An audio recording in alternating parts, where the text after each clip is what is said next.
Hi friends, welcome to ఇంటి వంట. ఇవాల్టి యమ్మీ అండ్ టేస్టీ రెసిపీ వచ్చేసి పెసరపప్పు పాయసం అండి. వరమహాలక్ష్మి పండగకి ఈ రెసిపీని చేసి దేవుడికి నైవేద్యంగా పెట్టండి. చాలా బాగుంటుంది టేస్ట్ అనేది. చల్లారక కూడా పర్ఫెక్ట్ కన్సిస్టెన్సీతో మీకు ఉంటుందన్నమాట. సో నేను చెప్పిన ప్రాసెస్లో తప్పకుండా ట్రై చేయండి. సో మరి ఆలస్యం చేయకుండా ఆ సింపుల్ మెథడ్ ఏంటో చూసేద్దాం పదండి. ముందుగా స్టవ్ ఆన్ చేసుకొని ఒక కుక్కర్ని పెట్టుకోండి. అందులోకి ఒక కప్ అంత పెసరపప్పును వేసుకొని లైట్ గోల్డెన్ కలర్ వచ్చేంత వరకు ఫ్రై చేసుకోవాలి. చూడండి, ఈ విధంగా వచ్చిన తర్వాత దీన్ని ఒక బౌల్లోకి ట్రాన్స్ఫర్ చేసుకొని బాగా వాష్ చేసుకోవాలి. ఒక 2-3 సార్లు ఈ విధంగా బాగా వాష్ చేసుకున్న తర్వాత మళ్ళీ దీన్ని కుక్కర్లోకి వేసుకోండి. ఇప్పుడు ఇందులోకి నేను 1 కప్పు పెసరపప్పుకి 2 కప్పులంత వాటర్ వేస్తున్నాను. ఆ తర్వాత మూత పెట్టి ఒక 2-3 విజిల్స్ వచ్చేంత వరకు కుక్ చేసుకుంటున్నాను. ఈలోపు నేను మరో పక్కన ఒక 1/2 లీటర్ పాలని బాగా బాయిల్ చేసుకుంటున్నాను.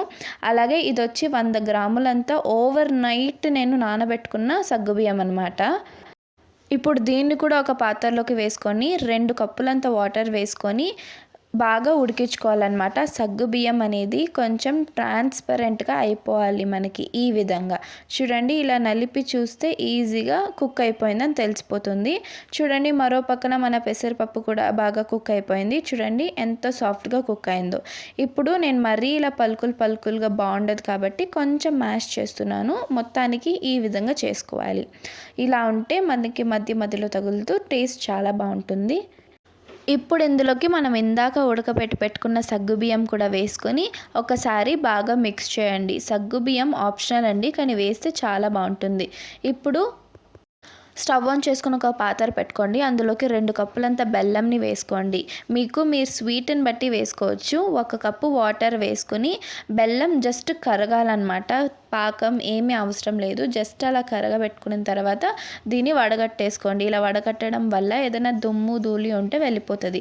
చూడండి, ఒకసారి బాగా కలుపుకోండి. ఇప్పుడు మరో పక్కన మన పాలు అనేది కూడా బాగా మరిగిపోయింది. ఇప్పుడు ఆ పాలన్నీ మొత్తం ఇందులోకి వేసేసుకోవాలి. మన పెసరపప్పులో వేసుకొని ఒకసారి బాగా మిక్స్ చేసుకోవాలండి. బాగా మిక్స్ చేసుకున్న తర్వాత మన కన్సిస్టెన్సీ చూడండి ఈ విధంగా ఉండాలి. ఇప్పుడు మరో పక్కన స్టవ్ ఆన్ చేసుకొని ఒక కడాయి పెట్టుకోండి. అందులోకి 2-3 టేబుల్ స్పూన్ అంత నెయ్యిని వేసుకొని నెయ్యి వేడెక్కాక సన్నగా కట్ చేసి పెట్టుకున్న బాదం ముక్కల్ని, జీడిపప్పుని, అలాగే మీకు కిస్మిస్ని కూడా వేసుకొని 1 టేబుల్ స్పూన్ బాగా ఫ్రై చేసుకోవాలన్నమాట. ఇప్పుడు ఈ ఫ్రై చేసుకున్న డ్రై ఫ్రూట్స్ని నెయ్యితో సహా పాయసంలోకి వేసుకొని 1/2 టీ స్పూన్ యాలకుల పొడి వేసుకోండి. మంచి ఫ్లేవర్ ఉంటుంది.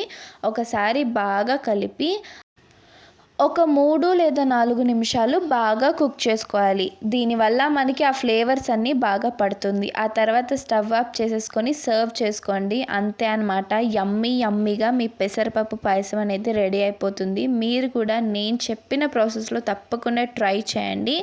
టేస్ట్ అద్భుతంగా ఉంటుంది.